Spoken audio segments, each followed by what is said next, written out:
Ensuite, donc deux autres interventions qui, elles, vont se consacrer au cas européen. Deux interventions complémentaires qui vont traiter du contrôle de l'état de droit ou de l'union de droit par des acteurs divers, à savoir aussi bien la Cour de justice que les acteurs politiques dans le cadre des différents mécanismes qui ont été mis en place par les traités. Alors, pour une première intervention, je laisse tout de suite la parole à Lucie Laitier, qui reviendra sur la portée du modèle de l'état de droit à l'aune de l'exemple polonais. Merci beaucoup et je remercie tout de suite les organisateurs de ce colloque de m'avoir permis d'y participer. Je voudrais tout de suite indiquer que je travaille à la Cour de justice, mais je ne parle pas au nom de la Cour de justice, je parle en mon seul nom et donc je suis ici en tant que chercheur européaniste. Je voudrais aussi m'excuser, j'ai déménagé il y a quelques jours et donc je ne connais pas parfaitement mon papier, donc je vais me permettre de lire un peu et donc je m'en excuse, c'est moins agréable pour vous. L'état de droit n'est pas une option dans l'Union européenne, c'est une obligation. Notre Union n'est pas un État, mais elle doit être une communauté de droit. C'est par ces mots que le président de la Commission, Jean-Claude Juncker, s'exprimait devant les eurodéputés dans son discours sur l'état de l'Union en septembre 2017. Ces paroles fortes, prononcées dans un contexte de montée des extrémismes et des populismes, rappellent que l'adhésion des États à l'Union européenne ne comporte pas que des avantages, mais qu'elle implique également des obligations, notamment en termes de valeurs à respecter. À ce sujet, les récentes réformes constitutionnelles et législatives en Hongrie et en Pologne rappellent que le contrôle qui est exercé sur les États européens de l'état de droit est un contrôle qui est restreint et qui est limité. C'est l'article 2 du TUE qui énonce ces valeurs communes aux États membres et parmi ces valeurs, c'est fondamentalement celle de l'état de droit qui est le plus ouvertement remise en cause par les réformes que j'ai évoquées. En particulier en Pologne, la subordination de la puissance de l'État à l'ordre juridique semble faire défaut depuis le retour au pouvoir du parti Droit et Justice, le PIS, en 2015. Ce parti est donc dirigé par l'homme fort du pays, Jarosław Kaczyński, qui a mené au pas de charge une série de réformes législatives qui remettent sérieusement en cause l'indépendance du pouvoir judiciaire. Ayant méthodiquement modifié en premier lieu le fonctionnement et les compétences du tribunal constitutionnel, le parti au pouvoir a ensuite s'est engagé à modifier plusieurs lois sensibles et elles ont pour objet principalement de remettre en cause l'indépendance du système judiciaire et de modifier en profondeur son fonctionnement. Combinées, ces diverses réformes conduisent à saper l'autorité, l'indépendance et la légitimité de la justice constitutionnelle et à entamer la confiance générale à l'égard du système judiciaire en Pologne. Dans ces diverses recommandations adoptées dans le cadre de nouveaux cadres de l'Union européenne de protection de l'état de droit, la Commission a fait part de ses préoccupations à ce sujet, allant même jusqu'à constater l'existence d'une menace systémique envers l'état de droit en Pologne. Pour faire face à cette grave crise, les institutions européennes, au premier rang desquelles la Commission, ont adopté une série de mesures qui visaient à limiter de telles avancées législatives. Et elles ont eu recours en cela à des mécanismes classiques de protection de l'état de droit, mais également à des mécanismes plus récents. Alors, en adoptant l'optique de juristes européanistes, on pourrait s'interroger sur la manière dont les institutions européennes ont traité cette grave crise politique provoquée par les réformes judiciaires en Pologne. À quels mécanismes juridiques ont-elles eu recours et pour lutter contre quelles atteintes à l'état de droit ? Après cette présentation des garde-fous existants, il conviendrait également de s'interroger sur l'efficacité de tels mécanismes pour freiner les réformes judiciaires. Dans une première partie de mon exposé, j'exposerai donc quels ont été les instruments de gestion de cette crise provoquée par les réformes judiciaires polonaises. Et dans un premier temps, je voudrais aborder le caractère systémique des atteintes à l'état de droit en Pologne. À cet égard, la lecture de la partie qui résume le contenu des réformes législatives en Pologne dans les 4 recommandations de la Commission ne peut que laisser sidérer. On a l'impression d'être dans un mauvais film ou à une époque révolue, en tout cas pas dans l'espace européen. Cependant, ces nouvelles lois ont bien été adoptées et elles sont même entrées en vigueur. La première recommandation de la Commission, adoptée en juillet 2016, faisait suite à des modifications qui avaient été initiées en novembre 2015, donc juste après, un mois après l'arrivée au pouvoir du PIS en Pologne, et qui signifiait une modification du fonctionnement du tribunal constitutionnel, avec une réduction notamment de la durée des mandats des présidents et vice-présidents de cette juridiction. Un peu plus de 7 mois après ces premiers changements, une loi sur le tribunal constitutionnel était adoptée. Et cette nouvelle loi offrait notamment au procureur général, et il est intéressant de savoir que ce procureur est également maintenant ministre de la Justice, donc c'est une conception intéressante de la séparation des pouvoirs en Pologne. Et donc le ministre de la Justice, procureur général, a la faculté d'empêcher l'examen de certaines affaires au sein du tribunal constitutionnel, permettant ainsi une immixtion directe du gouvernement dans le traitement des affaires au sein du tribunal constitutionnel. La Commission concluait sa première recommandation en estimant que l'État de droit en Pologne était confronté à une menace systémique, recommandant aux autorités polonaises une série de mesures qui n'ont bien évidemment pas été adoptées. Ayant ainsi tout d'abord verrouillé le contrôle de constitutionnalité des lois, le PIS a ensuite fait adopter une série de lois, comme la loi relative au Conseil national de la magistrature, qui prévoit la participation du Parlement à la nomination des membres de ce comité, alors qu'ils étaient auparavant nommés parmi leurs pairs par les juges, et également la loi sur la Cour suprême et l'organisation des tribunaux de droit commun. Ainsi, en juillet 2017, le président de la Pologne a promulgué la loi sur l'organisation des tribunaux ordinaires qui renforce les pouvoirs du ministre de la Justice concernant l'organisation des tribunaux, la nomination et la révocation de leur président. Dans ces recommandations qui ont suivi la première recommandation de la Commission, cette institution fournit une analyse complète de ces diverses lois qui ont été adoptées en Pologne et elle s'alarme en particulier de leur impact sur l'indépendance des juges, la séparation des pouvoirs et enfin de leur impact sur l'état de droit. Le recours par la Commission à ces recommandations n'est qu'une des façons dont les institutions européennes ont réagi face à cette crise polonaise. Et je voudrais maintenant présenter quel a été l'éventail des réactions des institutions européennes face à cette crise. À cet égard, le nouveau cadre de l'Union européenne pour renforcer l'état de droit, qui a déjà été évoqué dans le panel précédent et dont je viens de parler à travers les 4 recommandations, mérite d'être relevé. Ce nouveau cadre a été pensé en réaction à la situation hongroise, puisque l'Union n'était pas dotée de moyens de réagir vraiment et de contrôler l'état de droit. Elle n'avait que l'arme nucléaire de l'article 7. Donc on a considéré que c'était un mécanisme insuffisant pour qu'elle se saisisse de la question. Ce mécanisme, schématiquement, il comporte 3 phases.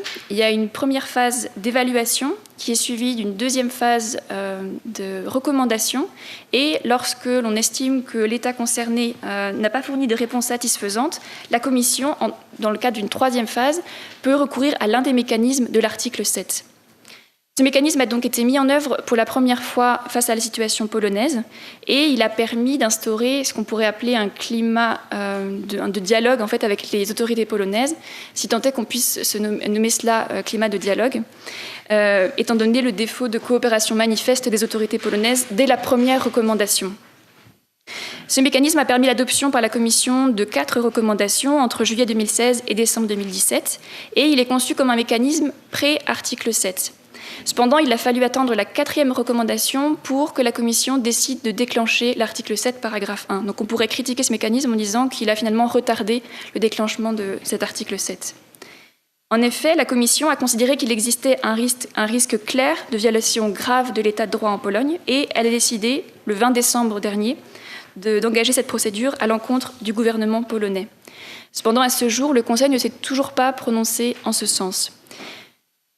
Le Parlement a également eu recours une deuxième fois à ce mécanisme très récemment, puisque le 12 septembre dernier, il a lancé ce recours également contre la Hongrie, et ça a déjà été évoqué.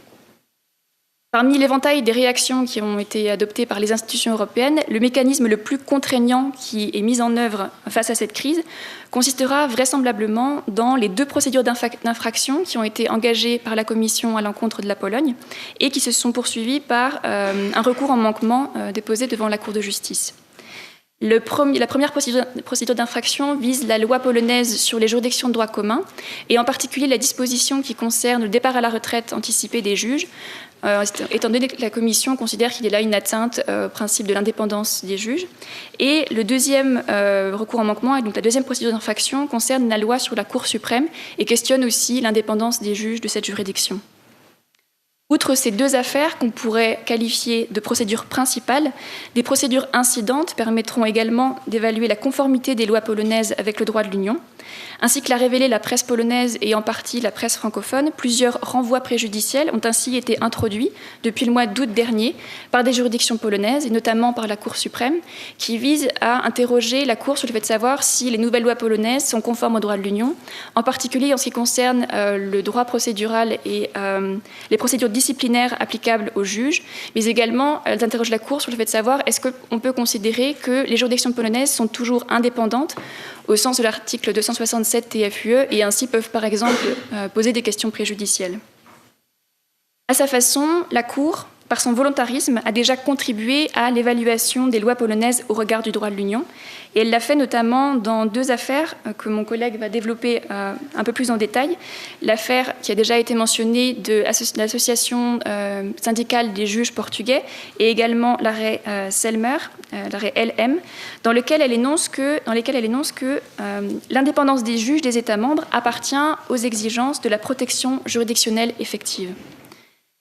Dans la gestion de cette crise, le Conseil, quant à lui, s'est illustré par une certaine inaction. Depuis novembre 2014, il prône la tenue d'un dialogue constructif entre les États membres et ainsi des discussions au sein du Conseil sur les principes d'objectivité, de non-discrimination et d'égalité de traitement. Cette attitude de retrait du Conseil s'est également manifestée lors des débats sur l'état de droit en Pologne, dont il est ressorti que les ministres préconisaient de poursuivre le dialogue entre la Commission et la Pologne. À l'inverse, le Parlement européen, qui a été vraiment préoccupé par la situation en Pologne et en Hongrie, a adopté plusieurs résolutions à ce sujet et a également proposé en octobre 2016 un projet de pacte interinstitutionnel pour la démocratie, l'état de droit et les droits fondamentaux, qui était une proposition extrêmement intéressante.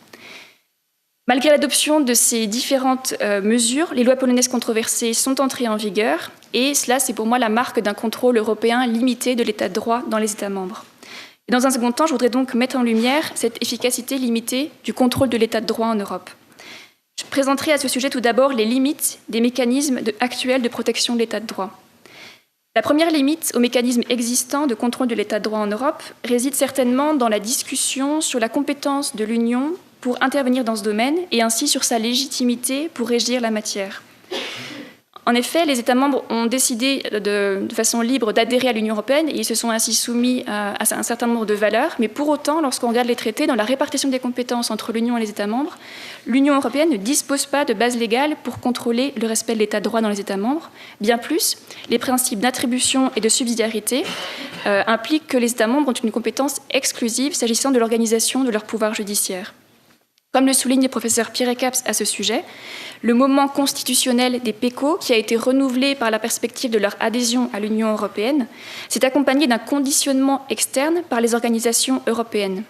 Il explique, et je cite, « De l'ingénierie constitutionnelle pratiquée par la Commission de Venise au nom des standards normatifs du Conseil de l'Europe à la disparition du principe de l'autonomie constitutionnelle de l'État en Bosnie-Herzégovine, en passant par les critères de Copenhague, rarement des États indépendants auront été aussi assistés dans le processus d'émancipation de leur propre société politique. » Il précise que certains auteurs n'ont pas hésité à qualifier cette situation de mise sous tutelle des États concernés.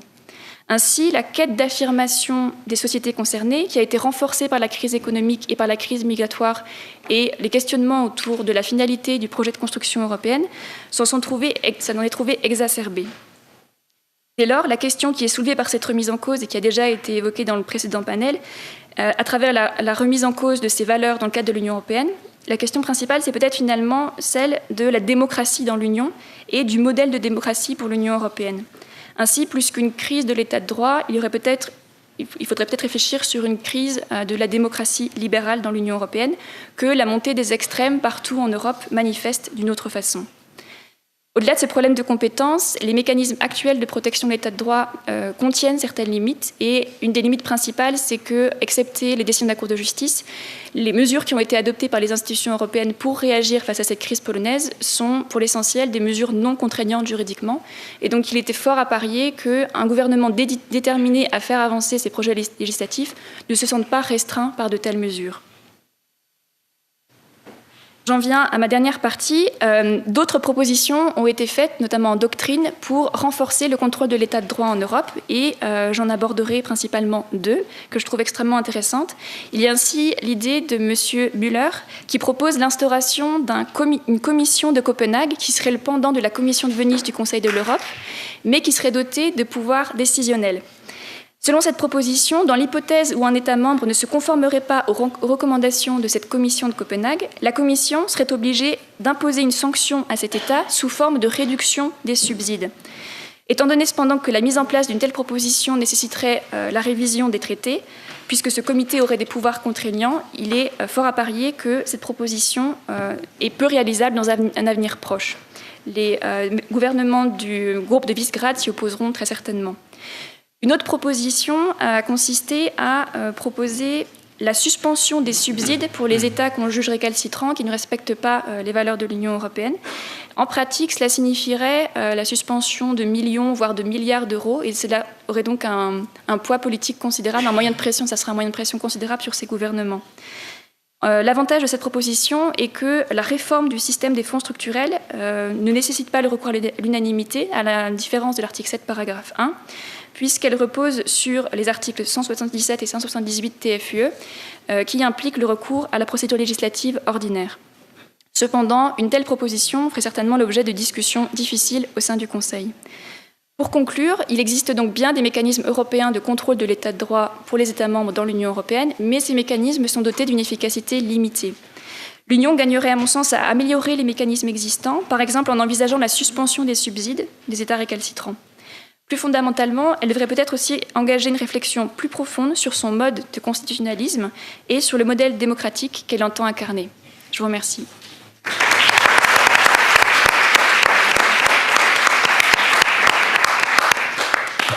Merci beaucoup pour cette intervention très claire et désolé d'avoir été un censeur en termes de temps de parole, mais je sais qu'on aura l'occasion de revenir justement sur d'éventuelles pistes d'amélioration de l'état de droit au cours de la discussion, notamment puisque Mehdi Lawasi nous en parlera, je n'en doute pas.